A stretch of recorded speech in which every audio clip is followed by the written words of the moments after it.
የመሰከረላት ራሱ እግዚአብሔር ነው። 120,000 ሰዎች በውስጧ ይኖሩባታል። ታላቅነቷን መሰከረ። ግን ነነዌ በታላቅነቷ የኮራች ይመስላል። የበደል ካባ ደርባለች። የበደል ጽዋ ሞልቶ ፈሰሰ። የዛሬዋ ነነዌ ዓለማችን በታላቅነቷ ተመክታ እግዚአብሔርን የረሳች አይመስላችሁም? ኦርቶዶክሳውያን በግዙፍ ፋብሪካዎቿ፣ በረቀቁ የውጊያ መሳሪያዎቿ፣ በሚመጥቁ ሮኬቶች፣ በሰለጠኑ ወታደሮች፣ በሕክምና ጥበቧ፣ በቴክኖሎጂ እድገቷ፣ በፍልስፍና ምጥቀቷ ተመክታ እግዚአብሔርን የረሳች አይመስላችሁም? ኦርቶዶክሳውያን ግን ያለምን ትምክህት ያለምን ኩራት አየነው አደል? ባለፉት ዓመታት ዓለም በጉንፋን ተሸነፈች። የዛሬ ዓመት ታስታውሳላችሁ፣ ሉዓላዊ ሀገር ነኝ የምትለዋን ሰደድ እሳት ለበለባት። ዘመናዊ የእሳት ማጥፊያዎች ሊያስቆሙት አልቻሉም። እግዚአብሔር የተነሳለት እንዲህ ነው። ሪክዎ ለኃጥአኔ ወተላለ ከማርዘ ሊባኖስ፣ ኃጢአተኛውን እንደ ሊባኖስ ዘግባ ከፍ ብሎ አየሁት። ወሶበ የገባ ኃጣይክዎ፣ ስመለስ ግን አጣሁት አለ። መዝሙር 38 ቁጥር 35። ትናንትና እግዚአብሔር እስኪነሳ በትዕቢት የተወጠሩ ሰዎች በመጽሐፍ ቅዱስ ነበሩ። እግዚአብሔር የተነሳለት ግን ከስሩ እንደተነቀለ ወይራ ሆነዋል። የሰዎች አቅም እግዚአብሔር በቁጣ እስኪገለጥ ነው። እርሱ የተነሳለት መድኃኔ ዓለም በቁጣ የተገለጠለት ማን በፊቱ ይቆማል? እና የነነዌ ኩራት ይህንን ይመስላል። የዓለማችን ትምክህት እግዚአብሔር እስከሚነሳ ነው። እሱ ሲነሳ በፊቱ እንዳለ ገለባ ነን። እንዲህ ነው። ወደ ታላቋ ከተማ ወደ ነነዌ ሂድ አለ ዮናስ። ለመሄድ ፈቃደኛ አይደለም። ብዙ ምክንያቶች አሉ። የምታውቁትን ልንገራችሁ። ሂጄ እኔ አስተምሬ ሰብኬ ትጠፋለች ብዬ ተናግሬ እግዚአብሔር ነነዌን ይቅር ቢላት ዋሾ እባላለሁ ብሎ መሄድን ፈራ። ዮናስ ያሳሰበው የክብር ጉዳይ ይመስላል።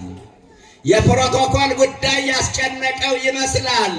ከነነዌ ጥፋት ይልቅ የእሱ ክብር የበለጠበት ይመስላል። ዛሬም እንዲህ አይነት ሰዎች አሉ። የክብራቸው ጉዳይ የሚያሳስባቸው።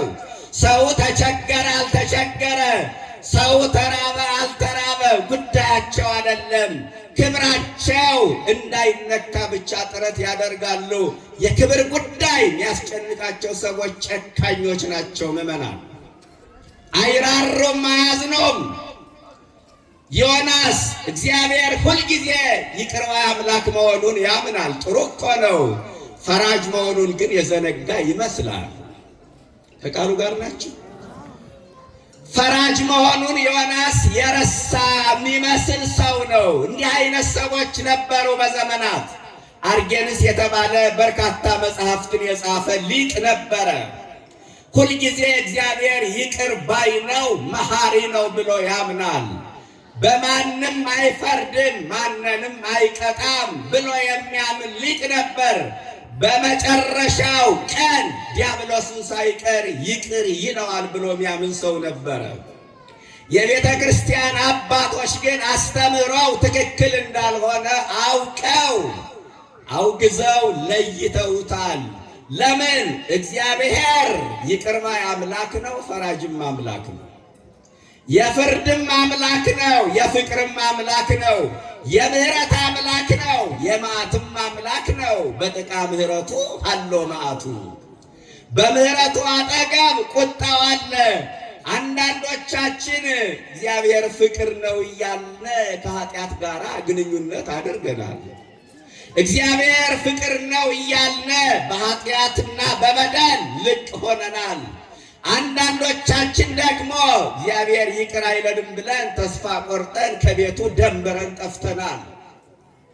እያመነዘርኩ እያጨስኩ እየቃምኩ እንዴት ወደሱ ቀርባለሁ ብለው ተስፋ ቆርጠው የቀሩ እግዚአብሔርን እንደ ጨካኝ አድርገው የሳሉ ወገኖች አሉ። ሁለቱም ትክክል አይደለም። እግዚአብሔር የፍቅር አምላክ ነው፣ የፍርድም አምላክ ነው፣ የምህረትም አምላክ ነው፣ የመዓትም አምላክ ነው። ይህንን በሚዛን እኛም አገልጋዮች መናገር መቻል አለብን። ኦርቶዶክሳውያን ሁልጊዜ እግዚአብሔርን የመቅሰፍት አምላክ አድርጎ በመሳል ሕዝቡ የሚጸድቅ የሚመስላቸው ሰዎች አሉ። እግዚአብሔር ፍቅር ነው እያሉ ኃጢአትን የሚያለማምዱን ሰዎች አሉ። ሁለቱም ልክ አይደለም። ፍቅሩንም መናገር ፍርዱንም መናገር ይገባል። ኦርቶዶክሳውያን እና ዮናስ ሁልጊዜ እግዚአብሔር ይቅር ባይ መሆኑን ብቻ የሚያምን ነው፣ ፍርዱ አይታየውም። ስለዚህ ይቅር ቢላት እኔ ዋሾ እባላለሁ አለ። በእርግጥም እንዳሰበው ሆኖለታል፣ ተሳክቶለታል። እንዲያውም ከፊቱ ቢያገኘኝ ነው፣ ለምን ከፊቱ አልጠፋም ብሎ ከፊቱ ኮበለለ። ወደ ተርሴስ ወደ ኢዮጵያ አመራ። እንዴት ከእግዚአብሔር ፊት ይኮበለላል? እግዚአብሔር ሲጠራ ቤት ነው እንጂ የሚባለው። እግዚአብሔር ሲጠራ ወዴት ነው እንጂ የሚባለው። ዛሬም እንደ ዮናስ የዋሃን ክርስቲያኖች አሉ። እግዚአብሔር ሲጠራቸው ወደ ዓለም የሚኮበልሉ ጥሪውን ቸላ ብለው። እግዚአብሔር ይጠራል። ዛሬም በካህናቱ በኩል ይጣራል፣ በመምህራን በኩል ይጣራል፣ በንስሐ አባት በኩል እግዚአብሔር ይጣራል። ስንቶቻችን ጥሪውን አክብረን በፊቱ ተገንተን ይሆን? ጀርባችን ለእግዚአብሔር አልሰጠንም። እንደ ዮናስ ጥሪውን ቸል ብሎ ኮበለለ። መርከብ ተከራይቶ ዋጋ ከፍሎ ግብ የሌለው ጉዞ መጓዝ ጀመረ። ያሳዝናል። እና በመርከቡ የታችኛው ክፍል ዮናስ ተኛ። ከላይ ከሆነ እግዚአብሔር ያየዋል። ስለዚህ ከታች መሆን መቻል አለበት። ማን እንዳያየው እግዚአብሔር ይቻላል። እንደዛ አደረገ። ዮናስ የተሳፈረበት መርከብ ወዲያው መናወጥ ጀመረ። የእግዚአብሔርን ትእዛዝ አሻፈረኝ ብለን ስንጓዝ የተሳፈርንበት መርከብ፣ የተሳፈርንበት ትዳር፣ የተሳፈርንበት እውቀት፣ የተሳፈርንበት ስልጣን፣ የተሳፈርንበት ስኬት እንዲህ መናወጥ ይጀምራል። የእግዚአብሔርን ትእዛዝ አሻፈረኝ ብሎ ዮናስ በመጓዙ ዕዳው ለሌሎች ተረፈ። በዮናስ አለመታዘዝ ሌሎቹ መታወክ ጀመሩ። በአንዳንድ ዮናሶች መታዘዝ አለመቻል ዛሬ የሚታወኩ የሚበጠበጡ ዋጋ የሚከፍሉ ምዕመናን እንዳሉ አንዘነጋም። መታዘዝ አለመታዘዝ መታወክን ያመጣል። አለመታዘዝ ዋጋ ያስከፍላል። አለመታዘዝ መርከቧን ያናውጣል። አለመታዘዝ ማዕበል ያመጣል። ዛሬ እንዲህ ነው የምናየው። ለሰውም ለእግዚአብሔር የማይታዘዝ ትውልድ መጣ። በእግዚአብሔር ላይ የሚሳለቅ የሚያሾፍ የሚቀልድ የስድብ አይነት የምናይበት ዘመን አይደለም። ምን የቀራለ? እግዚአብሔርን የሚሳደቡ እግዚአብሔር ያከበራቸው ቅዱሳንን የሚሳደቡ ሃይማኖት የሚሳደቡ ቤተ ክርስቲያንን የሚሳደቡ ስድብ የማይቀራቸው ሰዎችን የምናይበት ዘመን ነው። ለእግዚአብሔር መታዘዝ ለሰውም መታዘዝ ያቃተው ትውልድ መጣ። የመጨረሻውን ዘመን አስጨናቂ ከሚያደርጉ ነገሮች አንዱ የማይታዘዙ ሰዎች ይነሳሉ። ለሰውም ለእግዚአብሔርም የማይታዘዙ የዛሬ ዘመን ልጅ ይላሉ ወላጆች። ለምን ይመስላችኋል? መታዘዝ ባለመቻሉ። አንተን ሰውን ማይጸኔ ውሃ ሆኖ በቀረ የሚባልላቸው ልጆች የሉም። በሐሺሽ በመጠጥ የደነዘዙ የብልግናው ቃል ካንደበታቸው እንደ መርዝ የሚተፉ ሰዎች የሉም። እንዲህ አይነት ወጣቶች አሉ እኮ። ለሰውም ለእግዚአብሔርም መታዘዝ የተሳናቸው። አለመታዘዝ ግን ዋጋ ያስከፍላል። አሁን የምናየው ምስቅልቅል በእርግጠኝነት ምነግራችሁ ያለመታዘዝ ውጤት ነው። ሰው ለእግዚአብሔር መታዘዝ አቁሟል። ለቤተ ክርስቲያን መታዘዝ፣ ለአባቶች መታዘዝ ያቆመበት ዘመን ነው። ይህ ዘመን አስቸጋሪ ነው። አለመታዘዝ ግን መቅሰፍትን ያመጣል። እሺ ብትሉ አለ ብትታዘዙ የምድርን በረከት ትበላላችሁ፣ እንዲህ ብትሉ ሰይፍ ይበላችኋል። ሁለት ምርጫ አለ። መታዘዝ በረከትን ይዞ ይመጣል፣ አለመታዘዝ ደግሞ መቅሰፍትን ያስከትላል። በዮናስ አለመታዘዝ መርከቧ መናወጥ ጀመረች። ከዛ ግራ ተጋቡ። መርከብ ውስጥ ያሉት ካፒቴኑና ሰራተኞች እንዲህ የሚል ሐሳብ አቀረቡ። ማዕበል ሞገድ ተነስቶ ሊያጠፋን ነው፣ ሊያሰጥመን ነው። መርከቧ እየተናወጠች ነው። ሁላችንንም ወደ አምላካችን እንጩ። እዛ መርከብ ውስጥ የተለያየ አማኝ አለ። እግዚአብሔርን ያመልካለ፣ ፀሐይን ያመልካለ፣ ጨረቃን ያመልካለ። ምንም ይሁን ምን ሁላችንንም ብቻ ወደምናመልከው እንጩህ። ይገርማል። የመጀመሪያው መፍትሄ መጸለይ፣ የመጀመሪያው መፍትሄ መጾም፣ መጮህ። ቅደም ተከተሉ እንዴት ይማርካል! እንዴት ይገርማል! እውነት ነው። ጸሎት የችግሮች መፍቻ ቁልፍ ነው። ጸሎት ማዕበሉን ጸጥ ያደርጋል። ጸሎት መርከቧን ሰላም እንድታገኝ ወደቧ ላይ እንድታርፍ ያደርጋል። ጸሎት አቅም አለው። ያንዣበበውን መከራ እንደ ጎም የሚገፍልን ጩኸታችንና ጸሎታችን ነው። እንጸልይ ያሉ ሁሉም ጸለየ፣ ሁሉም ወደ አምላኩ ጮኸ። አንድ ሰው ብቻ መርከብ ውስጥ ተኝቷል። ይገርማል። በመርከቡ የታችኛው ክፍል እያፈላለጉ ሲሄዱ በመርከቡ የታችኛው ክፍል ዮናስ ተኝቷል። ምናየው ይህ አይደለ? ዛሬ ሕዝብ እየጮኸ የተኙ ዮናሶች አሉ። ዛሬም የሚጮኸው ሕዝቡ ነው። አንዳንዴማ እውነቱን እንናገር፣ ዋጋ የሚከፍለው ሕዝቡ ነው። የተቃጠለ ቤተ ክርስቲያን የሚሰራው ሕዝቡ ነው። የሚታሰረው ሕዝቡ ነው። የሚሞተው ሕዝቡ ነው። አንዳንድ ዮናሶች ግን አሁንም ምኝታ ላይ ናቸው። መከራውን ጎትተው ያመጡብን ዮናሶች አሁንም ምኝታ ላይ ናቸው። ሕዝቡ እንዲጨነቅ ያደረጉ ዮናሶች፣ ሕዝቡ እንዲታወክ ያደረጉ ዮናሶች አሁንም ጉዳያቸው አይደለም፣ ምኝታ ላይ ናቸው። ምንም እንዳልተፈጠረ አድርገው የሚያስቡ ዘመኑን ያልዋጁ ድንጋጤ ብሎ ያልፈጠረባቸው ዮናሶች አሁንም ምኝታ ላይ ነው ያሉት። እንዴት መርከብ እየተናወጠ ሰው ይተኛል? እንዴት በማዕበል ውስጥ ሰው ያንቀላፋል? እንዴትስ ያስተኛል? እንዴትስ ያስችላል? እንዲህ ነው የሆነው። እንዲህ ነው በዮናስ ታሪክ የተደረገው እና በመርከቡ የታችኛው ክፍል ተኝቷል። ከዛ ግራ ገባቸው። ሄዱ።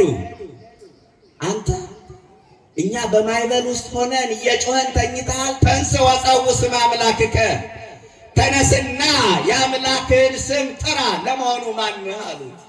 ምንድነህ አሉት። ስራስ ምንድነው ሲሉት፣ የእኔ ስራማ ሰማይና ምድርን ባሕርና የብስን የፈጠረውን አምላክ ማምልክ ነው አለ። እንዴት ደስ ይላል! እዚህ ጋር ደግሞ መቼስ ወንጌል ድክመትንም ጥንካሬንም አይደለ አብሮ እኩል አጉልቶ የሚያሳየው። ዮናስ ምን አለ? ስራዬ ማንን ማምለክ ነው አለ። ሰማይና ምድርን ባሕርና የብሱን የፈጠረውን አምላክ ማምለክ ነው ስራዬ። ማንን ማምለክ? እግዚአብሔርን ማምለክ። በአደባባይ በማያምኑ ሰዎች መካከል ምስክርነት ሰጠ። ስራዬ አምልኮ ነው። ስራዬ ዲቁና ነው። ስራዬ ቅስና ነው። ስራዬ ስብከት ነው። ስራዬ ዝማሬ ነው። ዛሬ ስንቱ አፉን ሞልቶ ይናገራል፣ በስራው የሚሸማቀቅ ሰው አለ። በዲቁናው በአገልግሎቱ በቅስናው የሚያፍር የሚሸማቀቅ አለ። ለምን ካህን ሆንኩ፣ ለምን ዲያቆን ሆንኩ፣ እንዲሆነ እንዲህ ተደረኩ ብሎ ወደኋላ ተመልሶ የሚራገም አለ። በኦርቶዶክሳዊነቱ የሚያፍር የሚሸማቀቅ አለ። አትፈሩ፣ በክርስትናችሁ አትፈሩ፣ በኦርቶዶክሳዊነታችሁ ምዕመናን አትፈሩ። ማተብ ማሰር፣ መስቀል ማጥለቅ የሚያሳፍራቸው ክርስቲያኖች አሉ በየመስሪያ ቤቱ። በሃይማኖት ከማይመስሏቸው ሰዎች ጋር በቤተ ክርስቲያን ሲያልፉ ተሳልመው ለማለፍ የሚከብዳቸው በሃይማኖት ከማይመስሏቸው ሰዎች ጋር ከፊት ለፊት ካህን ካዩ አይተው እንዳላዩ መስቀል ላለመሳለም ገሸሽ የሚሉ ኋላ ቀር ላለመባል በሃይማኖት ከማይመስሏቸው ሰዎች ጋር እየተጓዙ ቤተ ክርስቲያን ካጠገባቸው ሲያገኙ ለመሳለም የሚጨንቃቸው ሰዎች አሉ። ኋላ ቀር ላለመባል በክርስትናቸው አትፈሩ፣ በማተባቸው አትፈሩ፣ ማተቡን አትፍቶ፣ መስቀል አታውልቁ። መስቀሉን ስታወልቁ ራሳችሁን ለሰይጣን እንዳስማረካችሁ ወቁ። መሳሪያውን የጣለ ይማረካል። መሳሪያውን የጣለ በጠላት ቁጥጥር ስር ይወድቃል። ዲያብሎስ ሊማርከን ይመጣል። መስቀሉን ከአንገታችን ላይ ተንጠልጥሎ ሲያየው ይህስ በጌታ ፍቅር ተይዟል ብሎ ካጠገባችን እንደ ጉንበኖ ይጠፋል። በአንገታችን ያለችው ትንሿ መስቀል ዲያብሎስን የማባረር አቅም አላት። በክርስትናቸው አትፈሩ፣ በኦርቶዶክሳዊነታቸው አትፈሩ። ጀግኖቸው ለማተባቸው ሲሉ ተሰውተዋል። ለመስቀላቸው ሲሉ ሰማዕትነትን ተቀብለዋል። እኛ በቅንጦት ጊዜ ማተብ ምንፈታ መስቀል ምናወል ከሆነ እነዛ የሰማዕታቱ አጽም ይፋረደናል፣ ነውር ነው። ዮናስ በማያምኑ ሰዎች መካከል መንፈሳዊ መታወቂያው ሲመዘዝ ዮናስ ገብሮ ለእግዚአብሔር፣ ዮናስ የእግዚአብሔር አገልጋይ ነው የሚል ነበረ። የማን አገልጋይ? የእግዚአብሔር አገልጋይ። ከዛ ምን ብናደርግ ይሻለናል አሉት። ምን ብናደርግ ይሻለናል? ማዕበል ሞገድ ተነስቶ ሊያሰጥመን ሆነ፣ መርከቧ እየተናወጠች ነው፣ ምን እናደርግ ሲሉት እኔን አንስታችሁ ወደ ባህር ብትጥሉኝ ማዕበሉ ጸጥ ይላል አለ። እስቲ ቃል ተናገሩት። ምኑ ጸጥ ይላል? ማዕበሉ ጸጥ ይላል። የዘመኑ ብልጥ አገልጋይ ከኔ ጀምሮ ከናንተ አንዱ ቢጣል ማዕበሉ ጸጥ ይላል ነው የሚለው። ዮናስ መርከቧን የሚያናውጠው አየር ንብረቱ አይደለም፣ የኔ በደል ነው። እኔን አንስታችሁ ወደ ባህሩ ብትጥሉ ማዕበሉ ጸጥ ይላል። እኔ አለ ራሱን ተጠያቂ ያደረገ። አሁን የሚያስፈልግ መርከቧ ሰላም እንድታገኝ እኔ ማለት ነው። የለም እንደዚህ አልለመደብንም እኛ እኔ እንትና ነው እኔ ማለት የለም። እነ ገሌ እነ እንትና እሱ ነው እሷ ነች። ካህኑ በምዕመኑ፣ ምዕመኑ በካህኑ፣ ሚስት በባሏ፣ ባል በሚስቱ። እኔ ነኝ ካላልነ ችግር አይፈታም። እኔ ነኝ ካላልነ ማዕበሉ ጸጥ አይልም። እኔ ነኝ ካላልነ መርከቧ ሰላም አታገኝም። እኔ ነኝ ካላልነ ፈውስ አይመጣም። እባካችሁ ራሳችን ተጠያቂ እናድርግ። ኃላፊነት ይሰማን። ራሳችን እንክሰስ። ኦርቶዶክሳውያን አባቶች ናቸው ይህን የፈጠሩት። ይህ ማት የመጣ በእነሱ ነው እያልን እስከ መቼ? ይህ ችግር የተከሰተው በቄሶች ነው እያልን እስከ መቼ? ራሳችን ተጠያቂ እናድርግ። ሁሉም ይመለከተኛል ለመጣው ችግር ማለትን እንልመድ። አንዱ በአንዱ ላይ ጣቱን መቀሰር ያቁምና፣ አንዱ በአንዱ ላይ መጠቋቆሙን ይተውና፣ አገልጋይ በምዕመኑ፣ ምዕመን በአገልጋዩ ጣት መቀሰሩን ይቁምና፣ ይህ ችግር የመጣው በእኔ ነው፣ መርከብ ትዳሬ የሚናወጠው በእኔ በደል ነው ይበል ባል፣ ሚስትም በእኔ በደል ነው፣ ሁለቱም ችግሩ የኔ ነው ካሉ ትዳሩ ይጸናል፣ ጎጆው ይቆማል። አንተ ነህ አንቺ ነሽ ከተባባሉ ትዳሩ ይፈርሳል። እኔ ነኝ ያለ እኔን አንስታችሁ ወደ ባህር ብትጥሉ ማዕበሉ ጸጥ ይላል አለ። ይገርማል። ቢጨንቃቸው ዕቃቸውን እየጣሉ ከመርከቧ እያነሱ ባህር ላይ መጣል ጀመሩ። ምናልባት መርከቧ ዕቃው ከብዷት ይሆን ብለው። ዮናስ ለብዙ ሰዎች መክሰር ምክንያት ሆነ። ለነማን? ለብዙ ሰዎች ዕቃ መክሰር ምክንያት ሆነ። ዛሬስ ለብዙ ሰዎች ሕይወት መክሰር ምክንያት የሆኑ ዮናሶች የሉም? የዛልኩት ዓለማዊ የሆንኩት ቤተ ክርስቲያን የቀረሁት ሃይማኖቴን የቀየርኩት እንትና እንዲህ ሲያደርጋቸው ነው ብለው የተሰናከሉ ሰዎች የሉም? አሉ እኮ። ብዙዎቹ ከቤተ መቅደስ ወጥተው አዳራሽ የገቡት በፕሮቴስታንት ላይ የተመሰረተ እውነታ ኑሮ አይደለም። በኦርቶዶክስ ላይ የተመሰረተ ጥላቻው እምነቱ ጋር እንዳይመስላችሁ እንትና እንዲህ ሲያደርጉ አየሁ በሚል ነው። ዮናስ ለብዙ ሰዎች ዕቃ ያኔ የከሰረው ዕቃ ነው። ዛሬ ብዙ ነፍስ እየከሰረ ነው። የብዙ ሰዎች ሕይወት እየከሰረ ነው በሚዝረከረኩ ዮናሶች። ይህንን ማስተዋል ይገባል ኦርቶዶክሳውያን። ዮናስ እኔን አንስታችሁ ወደ ባህር ብትጥሉ ማዕበሉ ጸጥ ይላል፣ እኔ ልሞት፣ እኔ ልውደቅ፣ እኔ ልጣል አለ። አቤት በአደባባይ ተናዘዘ። ይህ አይደለ ክርስትና? ክርስትና ራስን መግለጥ ሌላውን መደበቅ አይደለ? ታምኖ ኃጣው በአደባባይ ኃጢአተኛ ነኝ ብሎ ራሱን ገለጠ። እኛ እንዲህ ማለት ይጨንቀናል። ምን በደልሁ ምን አጠፋው ነው ማለት ይቀናል። ኃጢአት የለብኝም ብንል ራሳችን እናታልላለን። እውነትም በእኛ ውስጥ የለም። አንደኛ ዮሐንስ ምዕራፍ 1 ቁጥር 9 ሰው ሆኖ የማይበድል እንጨት ሆኖ የማይጨስ የለም። ኦርቶዶክሳውያን ሁለት ነገር አትርሶ፣ የእኛን በደል የእግዚአብሔርን ቸርነት። እኛ ያልበደልንበት ቀን የለም። እግዚአብሔር እኛን ይቅር ያላለበት ጊዜ የለም።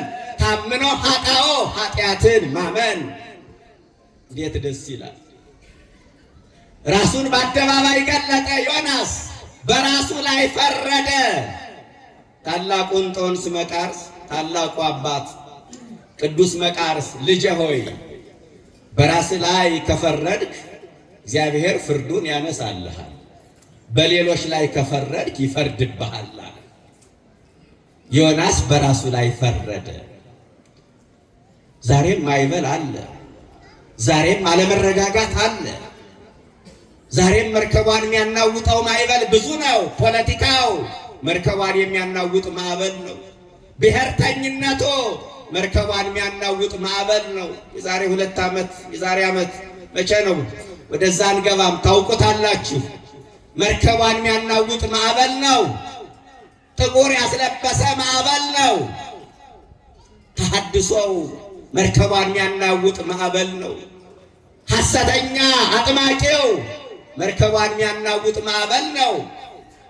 ሐሰተኛ ባህታዊ አስመሳይ ባህታዊው መርከቧን የሚያናውጥ ማዕበል ነው። ነቢያት ሐሰት መርከቧን የሚያናውጥ ማዕበል ነው። እችን ጀልባ ይችን መርከብ የሚንጠው ለመገፍተር የሚሞክረው ብዙ ነው። የሚገርማችሁ ግን በዚህ ማዕበል ውስጥ አልፋ ትሻገራለች። ክብርና ምስጋና ለስሙ ይድረሰው። በማዕበል ውስጥ አልፋ ይህን ሁሉ ማዕበል ተቋቁማ ወደብ ላይ የምትደርስ ቤተ ክርስቲያን ነው ያለችን። በዚህ ተጽናኑ። ወረ እግዚአብሔር የተመሰገነ ይሁን። በእውነት እንዴት ይገርማል! እኔን አንስታችሁ ወደ ባህር ጣሉኝ አለ። ቅደም ተከተላቸው አሁንም ይገርማል። መጀመሪያ እንጸልያሉ። ከዛ በአደባባይ ራሱን የሚገልጽ ሰው ተገኘ። አንስታችሁ ጣሉኝ ስላለ አንስተው መጣል አልፈለጉም። በዚያን ዘመን የነበሩ ሰዎች ለሰው ሕይወት የሚጨነቁ ነበሩ። ዛሬ ለሰው ሕይወት ደንታ የሌለው ትውልድ መጣ። ግፍ የሚያስደስተው፣ እልቂት፣ ዋይታ፣ የሰዎች መከራ የሚያስደስተው ጉዳዩ አይደለ። የሰው ሕይወት ዋጋ የሌለበት ዘመን፣ የእህል ዋጋ የዶሮ ዋጋ እየጨመረ በመጣበት ዘመን ሰው ዋጋ ያጣበት የረከሰበት ዘመን ቢኖር ይህ ዘመን ነው። የሰው ሕይወት የሚያስጨንቃቸው ሰዎች ነው። አንስታችሁ ጣሉኝ ስላለ አንስተው መጣል አልፈለጉም። ምን አደረጉ? ዕጣ እንጠጣሉ። የሚገርም ነው። ምን እንጠጣል? ዕጣ እንጠጣል አሉ።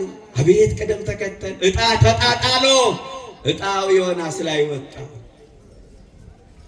ዮናስ ላይ እሱ አስቀድሞ በራሱ ፈርዷል። ዕጣው በሱ ላይ ሲወጣ አንስተው ባህር ላይ ጣሉት። መርከቧ ሰላም አገኘች። ማዕበሉ ጸጥ አለ። ዮናስ ሲጣል አንዳንድ መጣል የሚገባቸው ነገሮች ካልተጣሉ አሁንም መርከቧ እየተናወጠች መቀጠሉ አይቀርም። ማዕበሉ ሊቀጥል ይችላል። መጣል የሚገባቸው ነገሮች ይጣሉ። ተመካክረን መጣል የሚገባንን ነገሮች ካልጣልነ አሁንም ማዕበሉ ይቀጥላል። ዮናስ ወደ ባህር ተወረወረ። እግዚአብሔር ቸር አይደለም። ወዲያው አሳ አንበሪ ለዮናስ አዘጋጀለት። ክብርና ምስጋና ለስሙ ይድረሰው። አሳ አንበሪ አዘጋጀለት። ሰርጓጅ መርከብ በዛን ዘመን አሁን ሰርጓጅ መርከቦች የሚባሉ አሉ። ዮናስ ከአሳ አንበሪው ለ3 ቀን ትንፋሽ እየተዋሰ በአሳ አንበሪው ሆድ ለ3 ቀን ቆየ። በዚህ ምክንያት ዮናስ የክርስቶስን የሞቱና የትንሣኤው ምሳሌ ሆነ። ወንጌል እንደነገረን ማቴዎስ 12 ወበከመ ነበረ ዮናስ ውስተ ከርሰ አንበሪ ሰሉሰ መዋዕለ ወሰሉሰ ለያልየ ከማሁ ሀሎ ለወልደ እጓለ እመሕያው ይንበር ውስተ ልበ ምድር ሰሉሰ መዋዕለ ወሰሉሰ ለያልየ። ዮናስ በአሳ አንበሪ ሆድ ውስጥ 3 ቀን እንደቆየ ኢየሱስ ክርስቶስም በልበ ምድር በመቃብር 3 ቀን ይቆይ ዘንድ አለው አለ። በዚህ ምክንያት ዮናስ የማን ምሳሌ ሆነ? የክርስቶስ የሞቱና የትንሣኤው ምሳሌ ሆነ። አንደኛው ይሄ ነው። ሁለተኛ ዮናስ የክርስቶስ ምሳሌ የሆነበት ምክንያት ምንድን ነው ካላችሁ፣ ዮናስን መርከብ ላይ አንስተው ባህር ላይ የጣሉት ሰዎች የሚያውቁት እንደሞተ ነው። ምን እንዳለ? መርከብ ላይ አንስተው ባህር ላይ የወረወሩት ሰዎች የሚያውቁት ምን እንደሆነ ነው። ዮናስ ግን ምን ነበረ? ሕያው ነበረ። በአሳ አንበሪ ሆድ ውስጥ አለ። አያችሁ፣ ክርስቶስን የገደሉ አይሁድ የሚያውቁት እንደሞተ ነበረ። መድኃኔ ዓለም ግን ሕያው ነበረ። በዚህ ምክንያት ዮናስ የክርስቶስ የሞቱና የትንሣኤው ምሳሌ ሆነ። ሶስተኛ ዮናስን ባህር ላይ መርከብ ላይ አንስተው ባህር ላይ በጣሉት በ3ኛው ቀን በነነዌ ብቅ አለ። መድኃኔ ዓለም በሞተ በ3ኛው ቀን በጎልጎታ ብቅ አለ። ክብርና ምስጋና ለስሙ ይድረሰው። ተነሳ። ሞትን ድል አድርጎ ተነሳ ነው። ብቅ አለ የሚለው አይገልጠውም። ተነሳ። በዚህ ምክንያት ዮናስ የክርስቶስ የሞቱና የትንሣኤው ምሳሌ ሆነ። ዮናስ ባህር ላይ በተጣለ በ3ኛው ቀን አሳ አንበሪው በነነዌ ወደብ ሲተፋው ዮናስ በስብከቱ የነነዌን ሕዝቦች ማረከ። መድኃኔ ዓለም በተነሳ በ3ኛው ቀን በሲኦል ያሉ ነፍሳትን ማርኮ ገነት አስገባ እላቸዋለሁ ኦርቶዶክሳውያን። በዚህ ምክንያት ዮናስ የክርስቶስ ምሳሌ ሆነ። በ3ኛው ቀን የሸሻት ከተማ ላይ፣ የጠላት ከተማ ላይ፣ የማይወዳት ከተማ ላይ ራሱን አገኘው። ዮናስ እቺ ማናት አለ። ነነዌ። ለካስ ከቅፉ ማምለጥ መውጣት አይቻልም ብሎ ስብከቱን ጀመረ። ያውም ስብከቱ አስፈርዲ ነው። እስከ 3 ቀን ድረስ ነነዌ ምን ትላለች? ትገለበጣለች። አቤት ገበሬ ያስደንግጥ የሚባል ጥቅስ አለ በገጠር ምሰሙ። አንዳንድ ጥቅስ ያስደነግጣል አይደል? አሁን እኔ አዲስ አበባ እንዲያው እስከ 3 ቀን አንተን ይገልብጥህ አትሉኝም? ሟርተኛ ሰባኪ አትሉኝም? የነነዌ ሕዝቦች ግን ይህንን በጸጋ ተቀበሉ። የሚገርም ነው ራሱ እምነታቸው። እስከ 3 ቀን ድረስ አንተ ከየት የመጣን አላሉ። የዮናስን ስብከት ለካስ አስታዋሽ አጠው ነው መካሪ አጠው ነው እንጂ ለካስ ለንስሐ የተሰጠ ልብ ነበራቸው።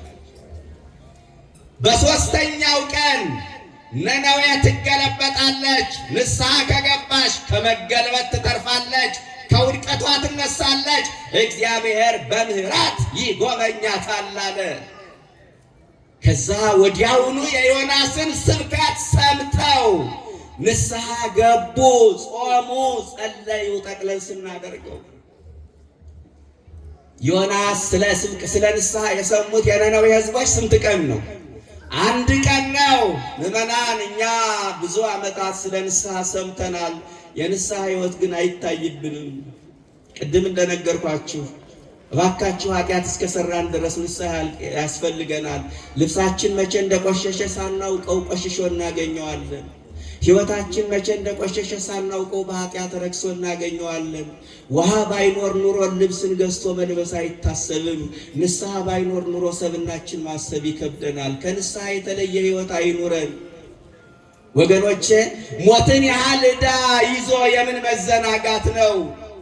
አብዱቱ ዘሄል ሊካላ ዘንበለ መቃብሩ፣ መቃብር መውረዱን መሞቱን የማያስብ ሰው ሰነፍ ነው ወገኖቼ። ሞቱን የማያስታውቅ ብዙዎቻችን ንስሐ ማንገባው ሞታችን ስለምንረሳ ነው። ንስሐ በእግዚአብሔርና በእኛ መካከል ያለውን የኃጢአት መጋረጃ መቅደድ ነው ወገኖቼ። ንስሐ ከእግዚአብሔር ጋር ግንኙነትን ማጠናከር ነው። ኃጢአት እግዚአብሔርን ማጣት ነው። ስለዚህ የነነዌ ሕዝቦች ንስሐ ገቡ። የነነዌ ሕዝቦች ጸለዩ። እኛ የጸሎት ሕይወት አለን፣ ይታይብናል። በዓይናችን የምናየው በጆሮአችን የምንሰማው በየሞባይሉ በየኢንተርኔቱ የሚለቀቀው ነገር መንፈሳዊ ዝለት አላመጣብንም። እውነት ለመናገር አንዳንድ ጊዜ ሰይጣን አይምሯችን በማይረባ ነገር አደንዝዞ ይቆይና የጸሎት ጊዜያችን አልተሻማብንም። የጸሎት ሕይወት አሁን ከኛ አልጠፋም። ከጸሎት አራቅንም። ሌሊት ጸሎት እናደርጋለን። ጠዋት ከምኝታ ተነስተን እንጸልያለን። ከሞባይላችን ጋር አይደለ ተፋጠን ምናመሸው። ከዛ አምላካችን ሳናመሰግን የጸሎት ሰዓት ሳይኖረን ከጌታ ጋር ሳንነጋገር እንቅልፍ ይወስደናል። ጠዋት ከእንቅልፋችን እንደነቃን ሞባይላችን አናምነውም። ክርስቶስን ማግኘት አንፈልግም። ቴክኖሎጂው በልቶናል። አንዳንዱ ሰልጥኖበት ይሆናል፣ አንዳንዶቻችን ላይ ግን ሰልጥኖብናል። የጸሎት ሕይወት ስንቶቻችን አለ መዓዛው እየጠፋ መጥቷል። የጸሎት መዓዛ፣ የንስሐ መዓዛ፣ የጾም መዓዛ ከእያንዳንዳችን እየራቀ የመጣ ይመስላል። ኦርቶዶክሳውያን ጸለዩ፣ በመጨረሻ ጾሙ። ስንት ቀን? 3 ቀን። እኛ በዓመት ወደ 260 ቀናት እንጾማለን። አንዳንድ የጥያቄዎቻችን ሳይመለሱ ሲቀሩ እናያለን። በሕይወታችን ላይ ለውጥ ሳይመጣ ሲቀር እንመለከታለን። ምኑ ጋ ነው የጎደለው? ምኑ ጋ ነው የተበላሸው? እኔም ራሴን ልየው፣ እናንተም ራሳችሁን እዩት። ምን እንደሆነ ታውቃላችሁ? እንጾማለን፣ ጾማችን የሚሽር ኃጢአት እንሰራለን። እየጾሙ የሚሰክሩ ሰዎች የሉም። እየጾሙ የሚያመነዝሩ ሰዎች የሉም። እየጾሙ ሕይወታቸውን በባዕድ አምልኮ የበረዙ ሰዎች የሉም። ወገኖቼ ጾመ ነነዌ ርዕሳችን። እየጾሙ ሕይወታቸውን በባዕድ አምልኮ የበረዙ ሰዎች የሉም። ጠንቋይ ካላማከሩ በስተቀር የመኖር ተስፋቸው የጨለመባቸው ሰዎች የሉም። እግዚአብሔር ዘገየብን ብለው ጠንቋይ ቤት ሂደው መርፌ የሚሰኩ ሰዎች የሉም። በጨሌው በመተቱ የሚታመኑ ሰዎች የሉም። እየጾሙ ቂምና በቀል ያረገዙ ሰዎች የሉም። ታረቁ እንኳን ሲባሉ ለሽማግሌ ፈቃደኛ ማይሆኑ። ብሞትም አልታረቅ የሚል ሰው ገጥሟቸው ያውቅም? ከሞተማ ማን አባቱ ሊፈልገው? ብሞትም ይቅር አልለው የሚል ሰው አለ። መድኃኔዓለም በሞቱ ይቅር አለን። ክብርና ምስጋና ለስሙ ይድረሰው። በሞቱ ይቅር አለን፣ ይቅር አለን። እንገነባለን። የገነባነውን የሚያፈርስ ድክመት ስላለ አንዳንድ የጾማችን ለውጥ ሳያመጣ ሲቀር እናያለን። እንግዲህ የነነዌ ሕዝቦችማ 3 ቀን አይደል የጾሙ? እኛ እኮ 7 አጽዋማት አሉን። ቅድም መግቢያዬ ላይ እንደነገርኳቸው የምንፈጽመው የመላእክትን ሥርዓት ነው። የነነዌ ሕዝቦች 3 ቀን የጾሙት በእምነት ነው። እኛ አሁን 50 ቀን ጾማለን፣ 55 ቀን በእምነት ነው ወይስ በልማድ ነው? ይቅርታ አድርጉልኝ፣ ራሳችንን ነው። ለምን መሰላችሁ? ልማድ የሚያስመስሉ ንግግሮች አሉ። ቢጾሙ የሚከሱ በሕመም የሚጠቁ ውበታቸው የሚረግፍ የሚመስላቸው ሥጋ ካልበሉ ወተት ካልጠጡ እንደተጎዱ አድርገው የሚያስቡ ለበሽታቸው ሁሉ መድኃኒቶ መብላት የሚመስላቸው ስብሰቦች አሉ መሰላቸው። ጾም አከሳኝ፣ ጾም ከበደኝ፣ ጾም አጠቆረኝ መቼ በተፈታ። ታዲያ ልማድ አይመስልም? እንደ ነፍሰ ጡር ቀን የሚቆጥሩ ሰዎች አሉ። አንዳንዱ በጾሙ ማግስት ስንት ቀን ቀረው ብለው ሂሳብ ይሰራሉ። ኧረ ተጨንቆ መጾም ይቅር፣ ኧረ ተሳቆ መጾም ይቅር ወገኖቼ። ባልና ሚስቱ የጾምን ሰዓት ለመሸወድ አንድ ዘዴ የተጠቀሙ ይባላል እና እንደ ነገ ጾም ሊገባ ዛሬ ካህኑ ስለ ጾም ያስተምራሉ። የምትችሉ ጾም 9 ሰዓት አይደለ? የምትችሉ እስከ 9 ካልቻላችሁ እስከ 6 ሰዓት ጾሙ እያሉ ያስተምራሉ። እንዲህ ጾም ልምምድ ስለሆነ ነው። ሰዓቱን እያፈረሱ እያናጉ አይደለም። ጾም ልምምድ ነው። ጾም ልምምድ ነው። ክርስትና ቀስ በቀስ ነው እድገቱ። መጀመሪያ ሕፃን ልጅ ዳዴ ይላል፣ ከዛ ይቆማል፣ ከዛ መራመድ ይጀምራል፣ ከዚያ ይሮጣል፣ ከዚያ መዝለል ይጀምራል። ክርስትናም እንዲህ ነው። አንዴ ከፍ ላለሁ ካሉ መውደቅ አለ። ምንም ጾሞ የማያውቅ ሰው ልምድ የሌለው ሰው እስከ 9 እስከ 12 ሰዓት ካልጾም ሙቼ እገኛለሁ ካለ ነገ ደግሞ ከጠዋቱ ተነስቶ ሊበላ ይችላል። ችግር ነው። ስለዚህ ኦርቶዶክሳውያን ጾም ልምምድ ነው እና የቻላችሁ እስከ 9 ያልቻላችሁ እስከ 6 ሰዓት ጾሙ ብለው ያስተምራሉ። እና እኒህ ሰዎች እስከ 9 ሰዓት እንደምንም ብለው የመጀመሪያውን ሳምንት ጾሙ። ሁለተኛው ሳምንት ላይ መከረኛ ጨጓራ ግራ ያጋባቸው ጀመር። ሰውየው አልጋ ላይ ይንቆራጥጣል፣ እሷ ሶፋ ላይ ቁጭ ብላ ግራ ተጋብታለች። እና አንቺ ሰዓት ስንት ነው ይላታል። 4:15 ትለዋለች። ትንሽ ቆየት ትልና ያንተ ሰዓት ስንት ነው ትለዋለች። 4:15 እስኪ ደምሪው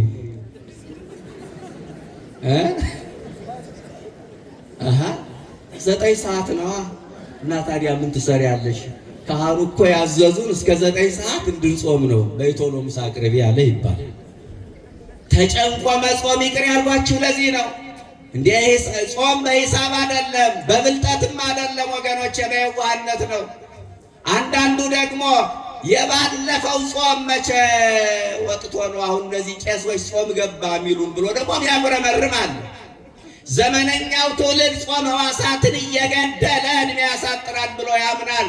አባቶቻችን ጾመው መቼ እድሜያቸው አጠረባቸው? እነ ዜና ማርቆስ ከ140 ዓመት በላይ የኖሩት፣ እነ ገብረ መንፈስ ቅዱስ 562 ዓመት የኖሩት፣ እና አቡነ ተክለ ሃይማኖት ከ90 ዓመት በላይ የኖሩት ጨማ ቆርጠው አልነበረም፣ የተመጣጠነ ምግብ በልተው አልነበረም። ከጾም የራቀ ሕይወት አይኑር፣ ከጾም ልባቸው አይሸፍት። ኦርቶዶክሳውያን የነነዌ ሕዝቦችን እንምሰል። 3 ቀን ጾሙ፣ ጸለዩ፣ ንስሐ ገቡ።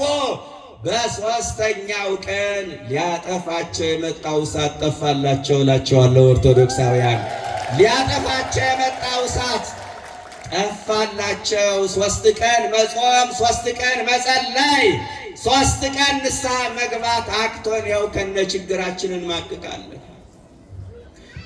አረ ከ3 ቀንስ በላይ ቅድም ነግረህን የለ ከ260 ቀናት በላይ እንጾም የለ ከ3 ቀን ምህላ በላይ 7 ቀን 14 ቀን 21 ቀን ምህላ እናደርግ የለ ትሉኝ ይሆናል። አሁን እናደርጋለን፣ ግን እንደ ነነዌ ሕዝቦች ቁርጠኝነቱ እኛ ጋር የለም። አንዱ ይጾማል፣ አንዱ ይሰክራል፣ አንዱ ይጸለያል፣ ሌላው ይተኛል፣ አንዱ ይስቃል፣ ሌላው ያለቅሳል፣ አንዱ ያመሰግናል፣ አንዱ ያማል፣ አንዱ ይዘምራል፣ አንዱ ይዘፍናል፣ አንዱ ባዕድ አምልኮ ያመልካል፣ አንዱ እግዚአብሔርን ያመልካል።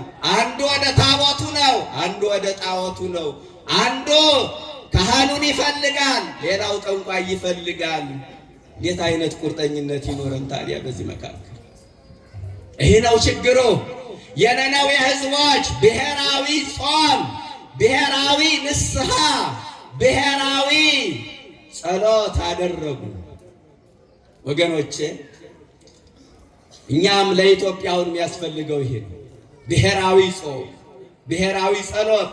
ለምትናወጠዋ መርከብ ሀገራችን፣ ለምትናወጠው መርከብ ቤተ ክርስቲያን እንዳንድ ልብ፣ እንዳንድ ቃል ተናጋሪ፣ እንዳንድ ልብ መካሪ ሆነን ከጮህን፣ ከጾምን፣ ከጸለይን፣ ንስሐ ከገባን በእርግጠኝነት ነው የምነግራችሁ መፍትሄ ይመጣል። የቁጣው እሳት በንስሐ መንገድ ጠፋ። የማቱ ወላፈን በንስሐ እንባ በረደ። እንባችን አቅም አለው። ስለ መርካቧ እናንባ።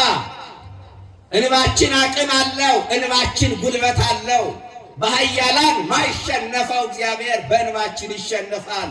እንኳን እሮሮሆ እግዚአብሔር ይቅርና ክፉ ሰው በእንባ አይጨክንም። ኦርቶዶክሳውያን እንባ የክረምት ጎርፍ የሚመስላቸው ግፈኞች በበዙበት ዘመን፣ የፈሰሰው እንባ ማያስጨንቃቸው ግዴለሾች በበዙበት ዘመን፣ እንባና ውሃ መለየት ያቃታቸው ሴረኞች በበዙበት ዘመን እግዚአብሔር እንባን ያያል። ግድ የለም እንባችን አቅም አለው። ኦርቶዶክሳውያን እንደ ነነዌ ሕዝቦች እናንባ፣ ለመርከቧ እናንባ። በሦስት ቀን ይቅር አላቸው። በሦስት ቀን ይቅር የሚል አምላክ እኛ የዛሬ 3 ዓመት ያስቀየመንን ሰው ይቅር አንለው። አቤት ጭካኔ! የ7 ዓመት ቂም የያዘ ሰው አለ። የከረመ ቂም የያዘ ሰው አለ። የ20 ዓመት ቂም የያዘ ሰው አለ። ታርቆ እንኳን ማይወጣለት ሰው አለ። መምህር ገሌን እንዳይከፋው ብዬ ነው እንጂ ቆይ አንተንም ማሰራልሃለሁ። ቄስ ገሌን እንዳይከፋቸው ብዬ ነው እንጂ አንቺንም ማሳየሻል። ቂመኛ ታራቂዎች አሉ። በ3 ቀን ይቅር የሚል አምላክ ይህንን ያወቁ አባቶቻችን በሀገር ላይ መቅሰፍት ሲመጣ፣ ጦርነት ሲመጣ፣ ረሃብ ሲመጣ ምን ይላሉ? የነነዌ ሕዝቦችን የሰማ አምላክ እኛንም ተለመነን ብለው የ3 ቀን ምህላ፣ የ3 ቀን ጸሎት፣ የ3 ቀን እግዚኦታ ሲያደርጉ መፍትሄ ይመጣ ነበረ። በሀገር ላይ መቅሰፍት ሲመጣ፣ ጦርነት፣ ረሃብ፣ ድርቅ፣ በሽታ ሲከሰት የነነዌ ሕዝቦችን የሰማ አምላክ እኛንም ተለመነን ሲሉት በ3 ቀን የሚለመን አምላክ ነበር። አሁንም ነው። ራሳችን እንየው። የነነዌ ሕዝቦችን ይቅር ያለ አምላክ እኛንም ሁላችን ይቅር ይበለን። የነነዌ ሕዝቦችን ጾም፣ ጸሎት፣ ንስሐ የተቀበለ አምላክ እኛንም ጾም፣ ጸሎታችን፣ ንስሐችን ተቀብለው የልባችን መሻት ይፈጽምልን፣ እሳቱን ያጥፋልን። አሁንም እሳት አለ። ኦርቶዶክሳውያን የኑሮ ውድነቱ እሳት ነው። ረሃቡ እሳት ነው። ጦርነቱ እሳት ነው። እየሰማችሁ ነው? ጨርሻለሁ። ጦርነቱ እሳት ነው። ብሔርተኝነቱ እሳት ነው። ቤተ ክርስቲያንን ለሁለት መክፈል የሚፈልግ ታላቋን ቤተ ክርስቲያን በዘር ከረጢት ውስጥ መክተት የሚፈልግ ታላቋን ቤተ ክርስቲያን በጎጥ ማጥበብ የሚፈልግ ዘረኝ ማን ነው? ብሔርተኝነት እሳት ነው ወገኖቼ። ብዙ እሳት አለ። ዘረኝነቱ እሳት ነው። ሀገርን እየለበለበ ያለ እሳት፣ ትውልድን እያጨረሰ ያለ እሳት። አንዳንዶቻችን ዘረኝነት ይህ ብሔርተኝነቱ ፖለቲካው ያመጣው ትኩሳት ይመስለናል። አይምሰላችሁ። እሱ እንዳለ እንደተጠበቀ ሆኖ ዘረኝነት የዓለምን ፍጻሜ ከሚያሳዩ ክስተቶች መካከል አንዱ ነው። የመጨረሻውን ዘመን ከሚከሰቱ ክስተቶች አንዱ ዘረኝነት ነው። ማቴዎስ 24 ቁጥር 7 ላይ ሕዝብ በሕዝብ ላይ ይነሳል ማለት ዘረኝነት ነው። ሐሰተኛው መሲህ እኔ ክርስቶስ ነኝ ብሎ የሚመጣው ሐሰተኛው ክርስቶስ በትውልዱ ልብ ከሚዘራው ዘር መካከል አንዱ ዘረኝነት ነው። በትውልዱ ልብ ውስጥ ዘረኝነትን ያነግሳል። አውሬው ትውልዱን ዘረኛ ያደርገዋል። ይህንን ማኑ በዮሐንስ ራእይ ምዕራፍ 13 ቁጥር 7 ላይ በነገድ በቋንቋ በሕዝብ ላይ ስልጣን ተሰጠው ይላል። ምን ማለት ነው? ነገድን፣ ቋንቋን፣ ጎሳን ምክንያት አድርጎ ይከፋፍላል ማለት ነው። አሁን በዘሬ በቋንቋ አትመስለኝም ተብለው በገጀራ ተጨፍጭፈው የሞቱ ሰዎችን የምናይበት ዘመን አይደለ? ሰው እንዴ ፈልጎ ባልተወለደበት ቋንቋ አንገቱን በሰይፍ የሚቀላበት ዘመን አይደል እንዴ? አውሬው ትውልዱን ዘረኛ ያደርገዋል። ዘረኝነት የዓለምን ፍጻሜ ከሚያሳዩ ክስተቶች መካከል አንዱ ነው። አሁን ስላላደግን ምናምን የመጣ እንዳይመስላችሁ ዘረኝነቱ። አድገናል፣ ተመንድገናል የሚሉ ሀገራት ላይም ሳይቀር የቀለም ጦርነት አለ። እግር ኳስ ጨዋታ ላይ ታውቁት የለ ዓለምን አንድ ያደረገው የእግር ኳስ ጨዋታ ላይ ሳይቀር የዘረኝነት መንፈስ ሲንጸባረቅ ታያላችሁ። ለምን? ዘረኝነት የዓለም ፍጻሜ አንዱ ማሳያ ስለሆነ። እኛም ዘረኞች ነን እንዳለመታደል ሆኖ የት መጣ ነው ምንለው? ሃይማኖቱ ምንድነው? ምግባሩ ምንድነው? አይመለከተንም። ምን ትሰራለህ አንልም። ሰውነቱ አያሳርፈንም። የክርስቶስ መሆኑ አያሳርፈንም። ስጋው የቆረሰለት ደሙን ያፈሰሰለት መሆኑ አያሳርፈንም። ብዙዎቻችን ዘረኝነቱ አለ። ይሄ እሳት ነው። ሀገርን እያጠፋ ያለ እሳት ነው። የሀገርን ገጽታ ያበላሸ ኢትዮጵያን የመከራው ድማ ያደረገ የኢትዮጵያን መልክ የለወጠ እሳት። ይህንን ዘረኝነት መድኃኔዓለም ያጥፋልን፣ እሳቱን ያጥፋልን። የነነዌ ሕዝቦችን የሰማ አምላክ እኛንም ይስማል። ንስሐቸውን የተቀበለ አምላክ የእኛንም ንስሐ ተቀብሎ የእያንዳንዳችን የልብ መሻታችን መድኃኔዓለም ይፈጽምልን።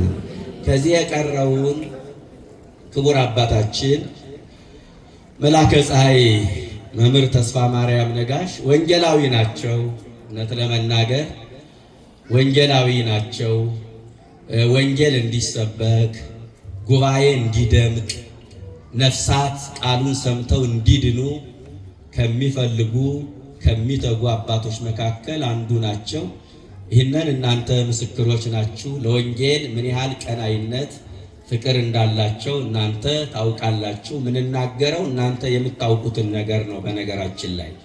ስለዚህ እሳቸው ደግሞ ይመክሩናል።